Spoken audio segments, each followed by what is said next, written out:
देखो, आज का जो टॉपिक है वो टॉपिक है the aristocracy and the new middle class. तो अगर एरिस्टोक्रेसी क्या हुआ, न्यू मिडिल क्लास में कैसे कैसे इमरजेंसी हुआ, कैसे लोग इसमें ऐड हुए, तो इस चीज़ को हम लोग देखते हैं। Socially and politically a landed aristocracy was the dominant class on the European continent. कहता है कि अगर हम लोग सामाजिक रूप से देखें, चाहे हम लोग अगर राजनीतिक रूप से देखें, तो ये जो थे, जो कुलीन वर्ग के जो लोग थे, लैंडेड एरिस्टोक्रेसी मतलब कि जो कुलीन वर्ग के जो लोग थे, बस the dominant class on the European continent, मतलब कि यूरोप का जो महाद्वीप था, यूरोपियन जो कंटिनेंट था, उसमें जो लोग हो गए, जो एरिस्टोक्रेसी के जो लोग हो गए, वो तो डोमिनेंट थे। तो दबदबा उनका था राजनीतिक रूप में, चाहे जो हम लोग जो सामाजिक रूप में आपको देखें तो फिर कुलीन वर्ग का दबदबा था।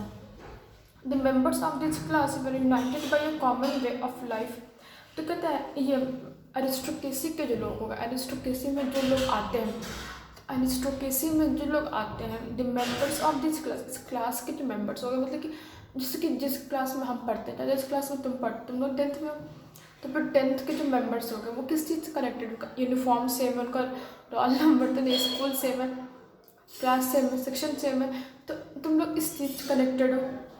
वही कहता है the members of this class were united by a common way of life. तो इस क्लास के जो मेंबर्स थे, लोग एक समान उनका ज़िंदगी जीने का तरीका था, उस चीज़ से वो लोग एक दूसरे से कनेक्टेड थे। Class were united by a common way that cut across regional divisions.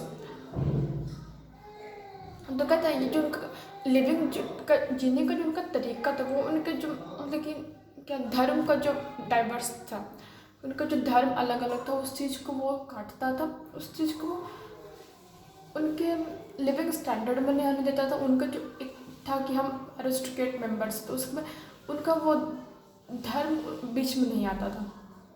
They owned states in the countryside.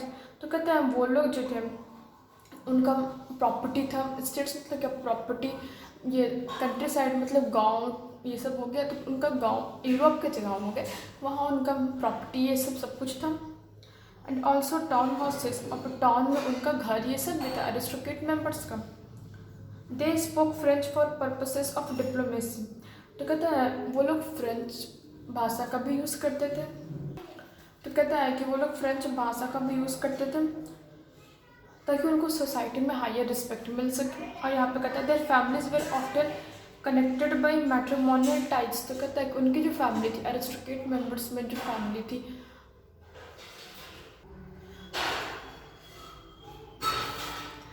तो कहता है कि उनकी जो फैमिली थी वो एक दूसरे से मैट्रिमोनियल मतलब क्या, शादी ये सब, तो उनकी शादी ये सब से भी वो एक दूसरे से कनेक्टेड थे। This powerful aristocracy was however numerically a small group. तो कहते हैं ये जो एरिस्टोक्रेट जो मेंबर्स थे, वो यहाँ तक अगर हम लोग काउंटिंग के बेसिस पे देखें तो लोग छोटे से थे, उनका ज़्यादा ह्यूज अमाउंट ऑफ नहीं थे, वो लोग छोटे से में थे।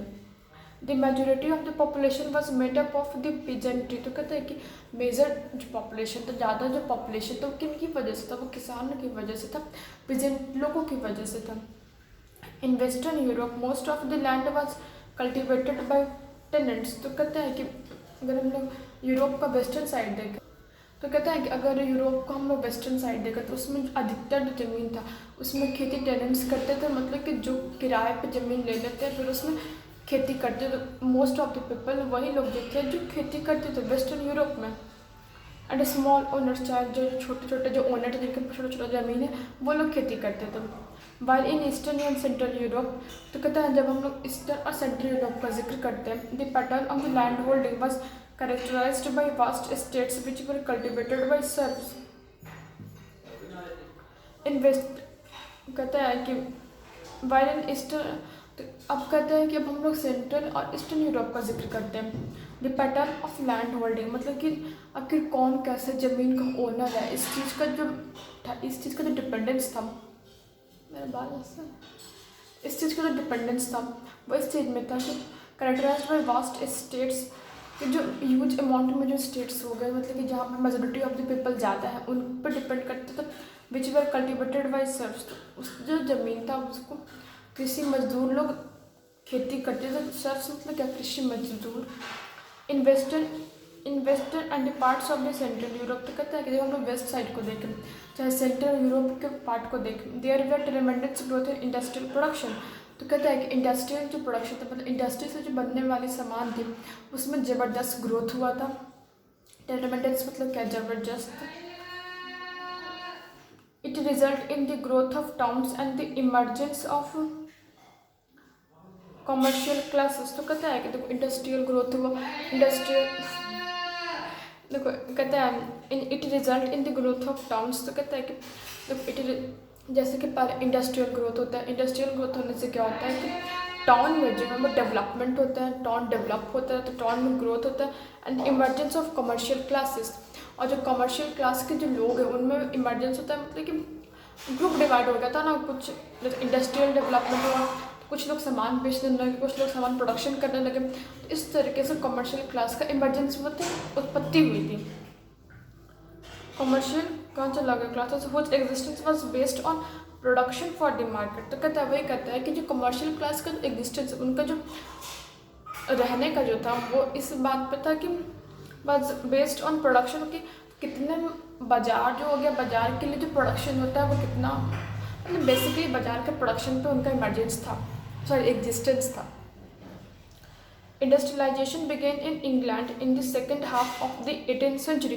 तो कहते हैं इंडस्ट्रियलाइजेशन जो था, इंग्लैंड में जो इंडस्ट्रियलाइजेशन था वो शुरुआत होता है 18वीं सदी के बीचों बीच, मतलब 18वीं सदी पहला बीत जाता है, फिर उसके बाद जो उसका सेकेंड पार्ट आता है ना, सेकेंड पार्ट में इंग्लैंड में इंडस्ट्रियलाइजेशन होता है। But in France and parts of the German states, कहता है जब हम लोग फ्रांस, चाहे हम लोग जर्मनी की बात यहाँ पे कर रहे हैं, चाहे फ्रांस और जर्मनी,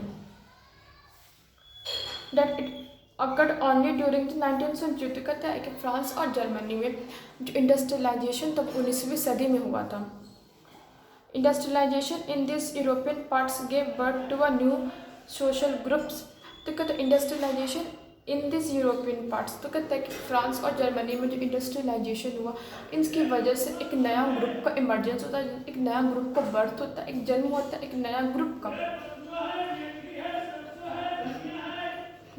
न्यू सोशल ग्रुप क्या, न्यू सोशल ग्रुप मतलब एक नया सामाजिक ग्रुप का इमरजेंस होता है। Which include a working class population, जिसमें कौन से लोग आते हैं, जो लोग काम करने वाले जो लोग होते हैं वो इसमें इंक्लूड होते हैं। तो देखो जो मिडिल क्लास में जो लोग होते हैं उसमें जो काम करने वाले जो लोग होते हैं वो इस ग्रुप में, जो नया सामाजिक ग्रुप था जिसका नाम मिडिल क्लास पड़ा, इसमें काम करने वाले लोग इंक्लूड थे, जिसमें इंडस्ट्रियलिस्ट हो गए, बिजनेसमैन हो गए, प्रोफेशनल्स हो गए। In central and eastern Europe this groups were smaller in number. तो कहता है जब हम लोग सेंट्रल और ईस्टर्न यूरोप का जिक्र करते हैं तो ये जो ग्रुप्स थे, ये जो मिडिल क्लास के जो ग्रुप थे बहुत छोटे सी संख्या में थे। It was among the educated liberal, इसमें पढ़े लिखे लोग थे सेंट्रल और ईस्टर्न यूरोप में। Middle class that ideas of national unity following the evolution of aristocratic privilege gain popularity. तो यहीं पे वीडियो खत्म करते हैं। अब देखो, अब जो सेकंड पार्ट, सॉरी सेकंड नहीं, कितना 2 3 1 चौथा से 5वां पार्ट होगा, अपकमिंग जो वीडियो होगा उसमें हम लोग कवर करेंगे what did liberal nationalism stand for. तो तब तक के लिए बाय बाय।